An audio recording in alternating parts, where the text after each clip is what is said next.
Hello everyone, and I'm the writer, and we're back to Dual Destinies. I know, this is the game I'm going to juggle with the Great Ace Attorney because I like both games very well. And at the moment, I'm losing my goddamn mind over 22 because I did not expect the game to be that good. And here we are. So, let's continue. Time for another trial to begin. But this one's different. I'm sorry to bother you, but... Oh, sorry to bother you, but...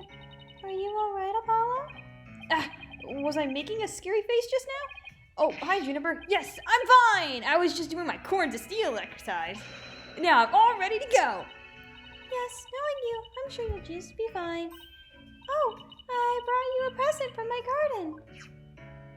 What? Is this a lotus root? Okay. That's right. My grandma says lotus roots is good for your eyes. Oh. She says even if you look through the holes, it can help you see into the future. It's for good luck. Maybe later you can cook it and... Thanks for this. I'm gonna have some right now. Is he gonna... Oh my. Kinda tough though. You can't eat it now. You can't eat it raw, but thank you for the enthusiastic try. Oops, if she didn't think me weird before, she will now. I've got to stay calm. Apollo! I'm sorry I'm late. Hi, Athena. Judy, I didn't know you were coming today. Did you come here to cheer Apollo on? Oh, I get it, you slide of the thing, you. Athena, stop! Quit kidding around, Athena. Oh, quit kidding around, Athena. The trial's about to start any second. Is everything all set? Oh, Apollo, when will you ever figure it out? Figure what out?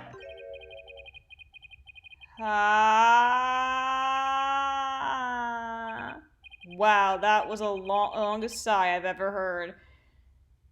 Oh! This is it. It's all over for me. They're gonna find me guilty. The frick? This is our client, one Mr. Solemn Soul Starbuck. He's a very famous astronaut who happens to be an acquaintance of mine. You wouldn't know it right now, but he's usually a very upbeat and driven person. The scene of the crime this time happened to be the Cosmos Space Center. Back in high school, my best friend and I went there almost a little too much. But that's where we met Mr. Starbuck. We asked him about space travel and he launched into a story after story with so much passion. Back in those days, that man was 100% my hero. Oh, wait, when did Phoenix get into the picture then? Are you sure you're okay with being my lawyer, Apollo? Of course I'm sure. I know you, Mr. Starbuck. I know you're not the type to commit murder. Wait, well, alright then. Thanks, but...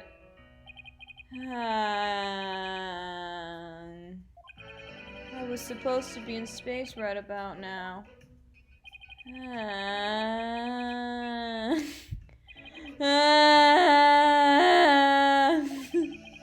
He's so depressed it almost seems like he's acting. The launch getting called off must have been a huge shock. I'll probably never get the chance to go into space again. Don't say that. Don't stop believing. Don't stop me. I'm sorry. Besides, you just have to go into space again.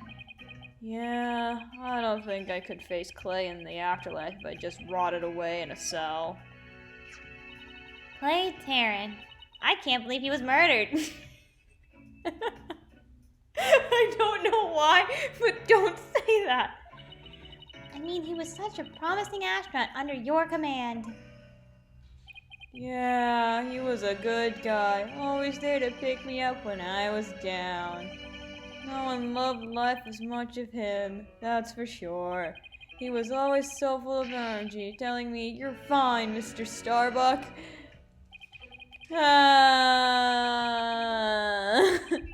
How could something like this happen to a guy like him, huh?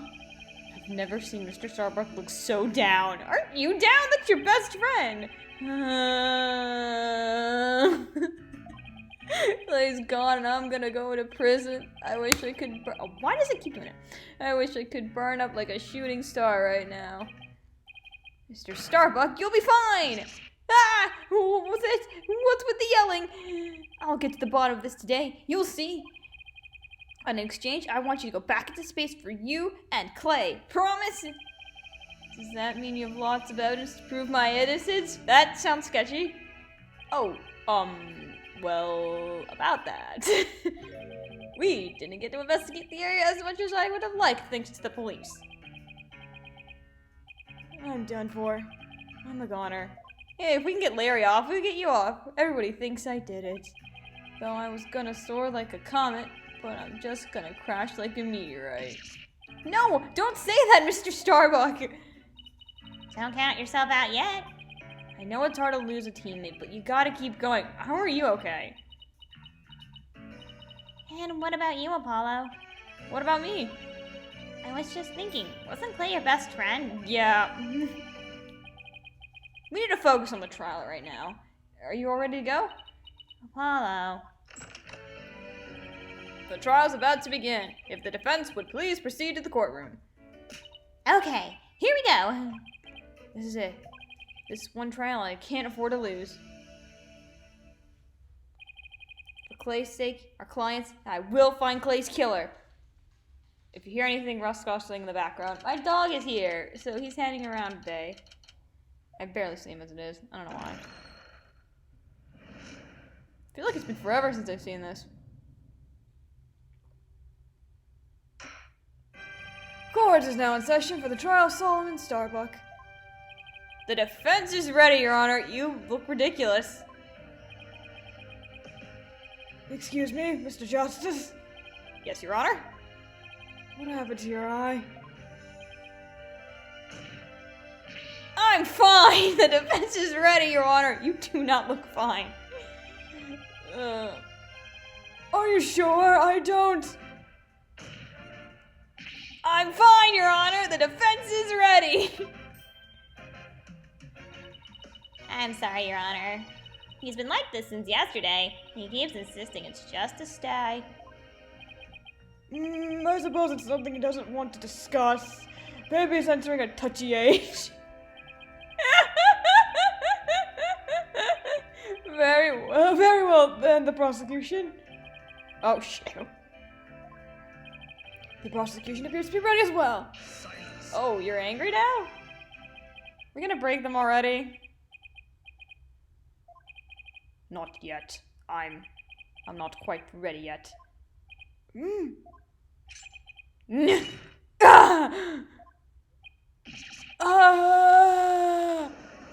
Yep, that's fair. It broke already. The prosecution is now ready. He just wanted to break it? Well, it didn't take him this long of a time. Dude, you are not having a fun time. What's up with Blackquill? Now then, I shall give the opening statement. Silence. I'll do it. You will? What an unexpected surprise. This time I can't leave it to anyone else. Oh, I see. Something is off with the two of you today. You both seem different somehow. Well, his best friend was murdered and Blackwell's issues. And Athena's caught in the middle. Very well, Prosecutor Blackquill. Your opening statement, if you would. It was just yesterday. The crime in question occurred at the Cosmos Space Center. Oh, that famous federal research facility of all things related to astrology, right? Astronomy. It's astronomy. Anyway, a rocket was set to launch from there. But at 9:28 a.m., before they could even move the rocket to the launch site,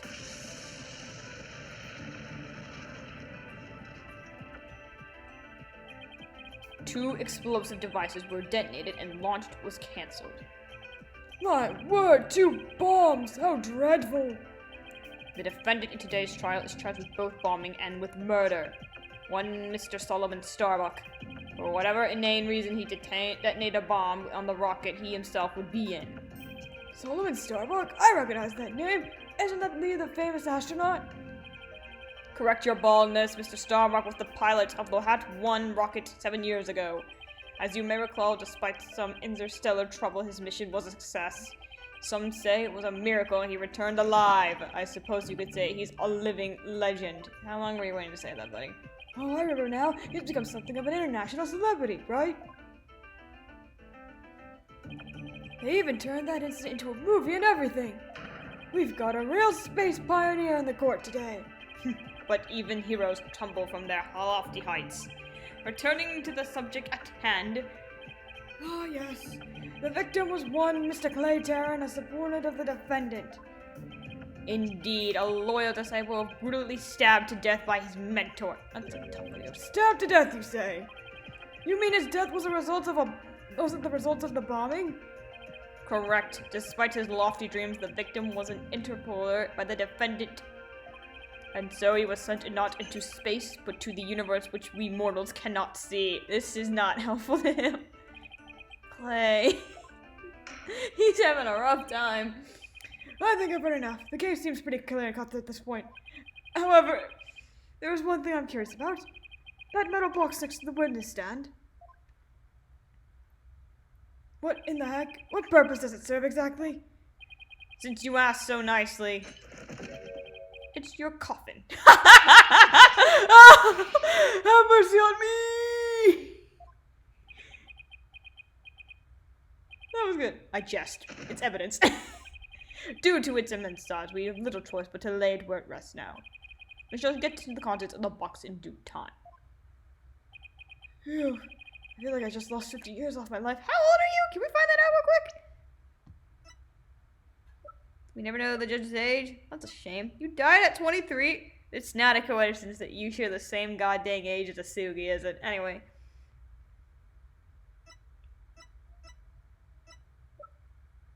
Wait, you're 28? Never mind. Does he even have 50 years left? Wow! Inner monologue, Athena. Inner monologue. Enough jabbering. Bobby Fulbright's the name, and justice we trust. Ah, Detective Fulbright. Very well then. Please explain the details of the incident to the court if you would. On it. First, take a look at this pamphlet from the Cosmos Space Center. In it, you will find a diagram outlining overall layout of the Space Center. Ah, here we are. For more detail on what this looks like on the left side of the building. Why would you have this in a pamphlet? Take a look at the cross-sections that the police have created. See the launch pad in the main building? The launch pad is the square building and the rounded structure is the main building, right? You got it! The incident took place at the launch pad 1 in the main building, the lounge. I'll be using this diagram during my testimony. It'll make it easier to understand.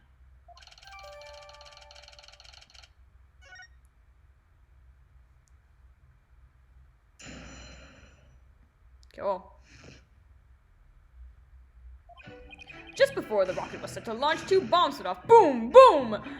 One on the second floor of the Space Center's main building, and the other one is in Launch Pad 1. Thankfully, the 2 astronauts were in the launch pad at the time. The 2 of them managed to make it back to as far as the boarding lounge, but after the escape, one of the 2 was found stabbed to death. He really needs that knowledge, doesn't he? A murder on top of a bombing. Detective, the victim was already dead by the time you arrived at the lounge, correct? Yup. Thinking he was sabotaged the bombing, the defendant attacked and killed the victim. Just look at this tragic photo. Oh yeah, because Apollo needs this. Oh my, isn't that a knife in the victim's chest?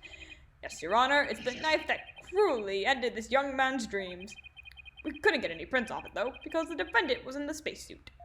Well, then take it out, then get prints. This isn't hard. Emma would have done it. By the way, Detective Fulbright, why are the victim's helmet and the right glove absent in the photograph? We had to remove them to identify him, Your Honor. I personally removed his glove during the investigation. We had to get his fingerprints to confirm his identity, after all. Yes, it would be very difficult to identify him without a face or his fingerprints. Now, there's just one more thing I'd like to inquire about. What is this round thing next to the victim in the photo? Something so important that the victim took it with him as he escaped the launch pad. A capsule that apparently contains asteroid samples. While obviously valuable for the research purpose, it has no relation to the case. I see. So, we know that bomb in the main building was on the second floor. But where was the bomb that was in Launchpad 1 located? That one was on the rocket itself. It was situated on top of the central part of the rocket. Did they not do like a check? I figured I would check to make sure like everything's gonna be fine. But that's just me. Apparently the area around the launch pad elevator was a sea of flames. I would like to submit this diagram and report into the record. Oh my god. The trial just started and we're already in bind. You got used to it. Besides, that's what cross-examination is for, right? What's the two astronauts were doing during the bombing? That'll be the key. Oof.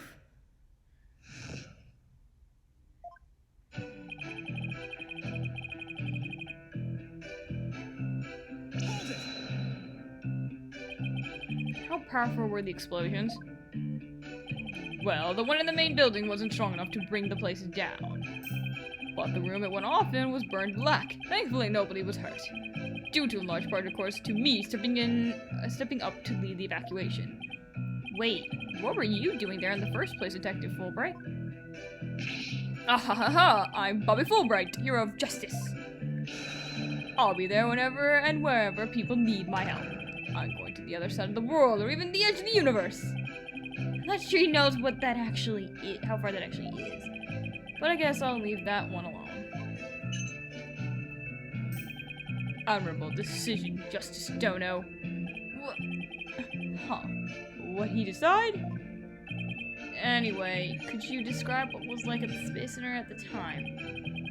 The bomb cut the power to the central bank of the elevators and the third floor lounge. It was pitch black in there, I tell you. However, and the security cameras and whatnot were running on emergency backup. And how did the evacuation go? Immediately, all heroically whisked people down to the Space Center's basement shelter. The basement shelter? Yes, there's an emergency shelter beneath the Space Center. An emergency shelter, huh? Oh, here it is. It's at the bottom of the diagram. The Space Center is pretty impressive to have such its own shelter.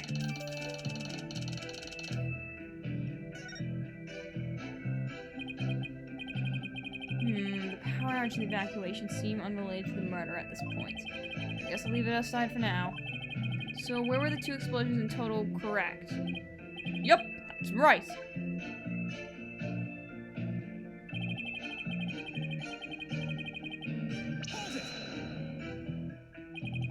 Let me get this straight. Mr. Starbuck rigged a rocket he was going to board with explosives. Huh?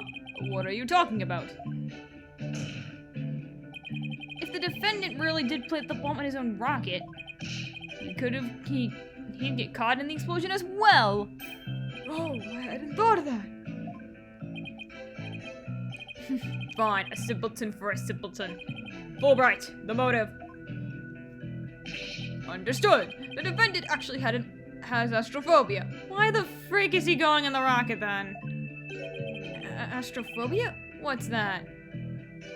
A fear of space, naturally. Just the thought of space can cause the afflicted to freeze up. And so in his terror, the defendant found a way to stop the launch at the last minute. That's the dumbest way to stop one. That's absurd. Unfortunately for you, we have evidence. Take a look at these. What are they? The pills, Apollo. These were anti-anxiety tablets were found among the defendant's possession. Apparently, he was taking them in secret to quell his fears. There were a multitude of problems with the rocket Mr. Starbucks rode 7 years ago. Rumor has it threatened to crash a number of times as well. Why did they fire the rocket? That was all, of course, very traumatic for Mr. Starbuck. Objection! But that doesn't mean he'd go as far as to blow up his own ship. Silence. The defendant couldn't bear to mar his good name, now could he? No, none of the media branded him Soul Starbuck, space pioneer extraordinaire. Given these conditions, the defendant could hardly run away like some base mutt. What? So that's why you think he resorted to bombing? Naturally, he constructed this act to sabotage an attempt to blow up the Space Center, which would effectively abort the launch, but spare his reputation.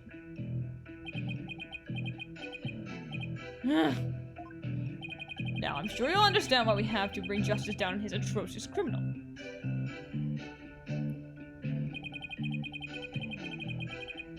Hold it! Are you sure it was only two of them? It was there just before the spaceship was set to launch, so of course there's only those two. Well, there could have been somebody else inside that rocket. Silence. The notion of a third party on Launchpad 1 is utterly absurd. Just to enter the area from the lounge, one person must pass through a door guarded by a fingerprint recognition device, and allow me to state up front that there are precious few with the clearance to do so. A fingerprint recognition device? It sounds as futuristic as complex as the Space Center. This is what, the year we're getting to the year 2027. Never mind, this is right. Actually, it's not as amazing as you think, Your Honor. Take a look at this photo. This is the door to the lounge with the fingerprint lock. Only personnel whose fingerprints are registered can pass through. I see. That is very different from what I had in mind. And is there a record of the number of people that had passed through that door yesterday? Yes, there is only 3. The defendant, the victim, and the director of the Space Center, Yuri Cosmos. Then doesn't that mean it was possible the director's the one who did it? Not a chance he was in the main building when the bombs exploded at 9:28. Doing his job directing the launch. Besides having an alibi, he has no motive for committing these senseless acts. He has a point. I guess the director can't be considered a suspect then.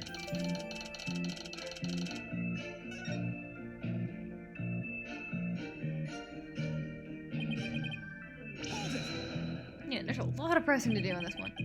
So, while it would appear that the pair barely escaped with their lives, in actuality, one of them had already been murdered inside of the rocket. And that's the angle the prosecution wants to push, correct? You got it! In fact, that's why I've been trying to say this whole time. If the victim had been alive, he would have been for sure tried to stop the bombing. Is there any chance Mr. Terran could have been killed before he boarded the rocket? What the? They were both alive and well at boarding time and embarked under their own power. Their hearts full of hope and dreams of space. And then both of their hopes and dreams were dashed. If I may continue my explanation, after the evacuation order was given, the defendant made his escape, carrying the victim to make it look like a rescue.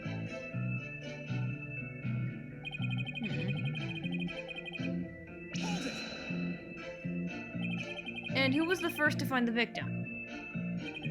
Actually, there were 2 of them. The Space Center director, Yuri Cosmos, and Detective Candid's Army. One of them was a detective? Yep, Detective Army specializes in bombings, you see. She and the director were ordering the evacuation following the explosions. They were also worried about the asteroid, so they hurried over to the boarding lounge. That's when they discovered the victim along with the defendant. 2 witnesses, huh? And one of them is a detective. I doubt either of them would have anything to say to help me. I think that pretty much covers the details of the case. Only the victim and the defendant were on the launch pad when the former was killed. If that is the truth, then only Mr. Starbuck could have carried out this crime. What little I could get out of him only hurt my case. Justice Dono, foolish is the warrior who rushes headlong into battle. Preparation is an essential element of battle, so I advise you take a gander at this. What is it? Footage from the security camera. As the 2 astronauts emerged from the bowels of the Launchpad 1 corridor, the boarding lounge security camera captured their desperate escape. Now I will direct your attention to what the defendant is shouldering, which you can see is none other than the lifeless body of the victim. What?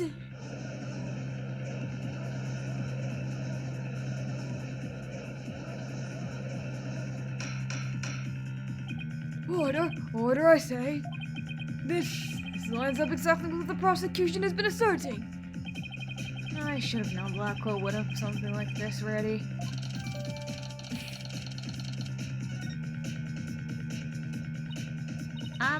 Apollo? How exactly did they determine that Clay was already gone in that footage? I see what you mean. Whether Clay was still alive at this point is pretty crucial. Your Honor, please take another look at the footage. Isn't it possible that Mr. Terran was still alive here and that Mr. Starbuck was helping him? Well, I believe you're right. One man carrying the other to safety. What a beautiful expression of friendship. Silence. Perhaps this isn't what that it. Oh my god. Perhaps that's what it looks like to a one-eyed hothead and a daughter. But only makes sense to the victim's dead body. What do you mean? Fulbright, explain it to Justice Dono. You got it. Ready, kid? If murder had occurred in the lounge, someone could have been spotted. Anyone can enter the lounge after all, but doing it while they were alone in the spaceship, that's a horse of a different color. Objection. But you can't deny that there's a possibility the murder could have happened in the lounge. All that video is shown is a man helping his fellow astronaut out. Silence. Your assertion is based on emotion. It is based in your belief that Mr. Starbuck would surely help his own disciple. But you have no logical explanation as to why the victim could still be alive. Urgh. Oh, unfortunately, Mr. Dashes, the prosecution is right. Your argument is lacking in sound logic. But it sounded perfectly logical to me. Well, Mr. Justice, if you have no further objections, I believe it's time to bring this cross-examination to a close. Objections? Well, oh. Your Honor, the defense requests a little time to think and regroup. Given the facts, I'm not sure I need. What is it, Athena? It's just, there's something that's been bothering me. But isn't the defense stalling for it time as always? Very well, I'm feeling generous. You may have a small measure of time. Yes! You have 5 seconds. For 5 seconds! After all, I declare the cross-examination to be closed and a verdict to be rendered. Your baldness! Raise your gavel high. It's time for a countdown. Oh! Ready? We don't have time! Oh, we don't have time. Spit it out, Athena. Only 3 more seconds. Back! Look! I don't think the prosecution's explanation is very complete. Meaning? I mean, there's something missing. Like, they conveniently left it in, didn't explain. Something they didn't explain. Something they didn't explain. Ah, you're right. I think I know what you're talking about. Your 5 seconds are up, Mr. Justice. Is there anything about the prosecution's argument that you would like to rebut? Yes, Your Honor. Actually, there is. There's something that the prosecution has yet to make clear unto its court. Well, if you put it that way. What is the prosecution has failed to explain?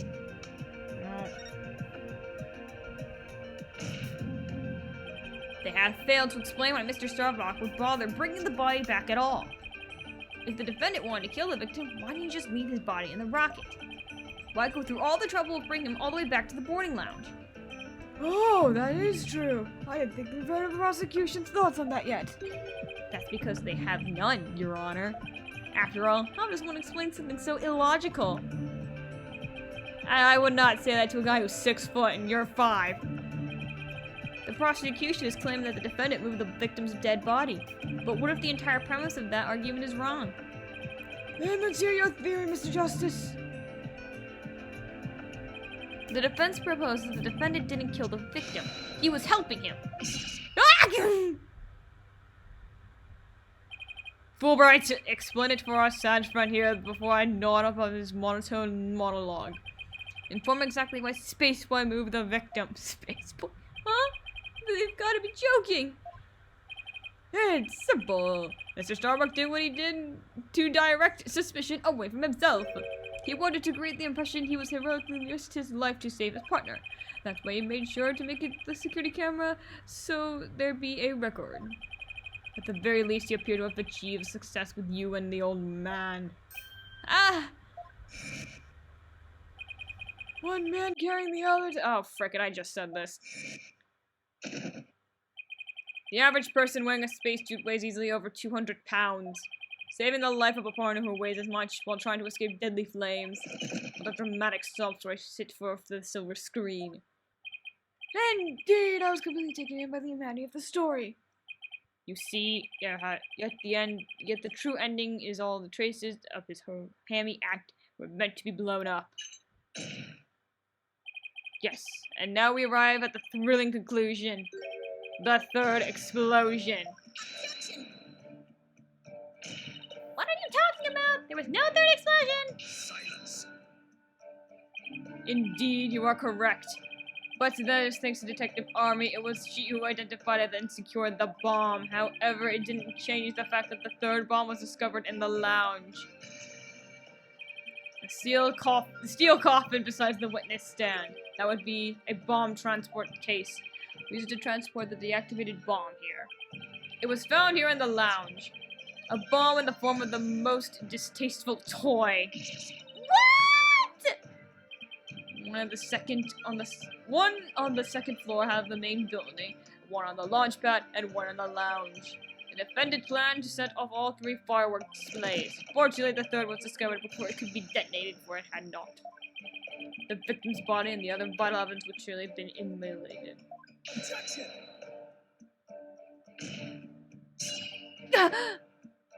Before you utter a word, know that the evidence supports me. Jeez, he's angry this time. Like he's reading my mind. As it still is undergoing forensic investigation, I do not have the evidence on hand. However, know that a peculiar item was found in one of Mr. Starbuck's pockets.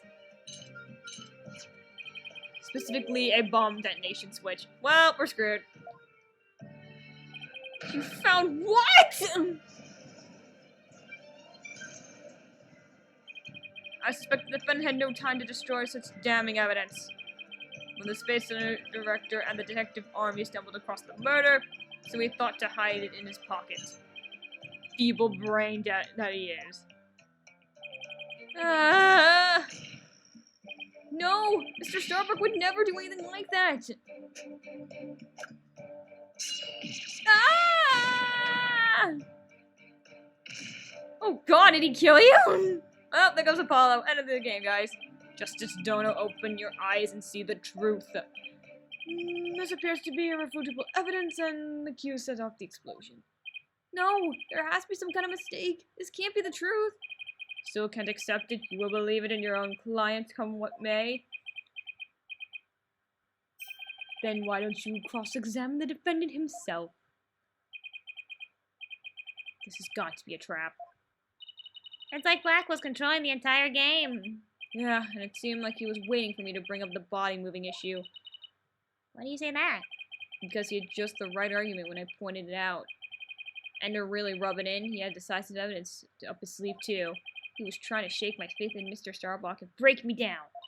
Then making you cross-examine Mr. Starbuck at this point was part of his plan too? Totally underhanded, but I wouldn't expect anything less from him. Now let us hear from the arch-villain, the fiendish murderer himself, framed astronaut Solomon Starbuck. Oh, God. Well, I think we'll call it here. Thank you all for watching. Be sure to subscribe and have a wonderful day. Bye!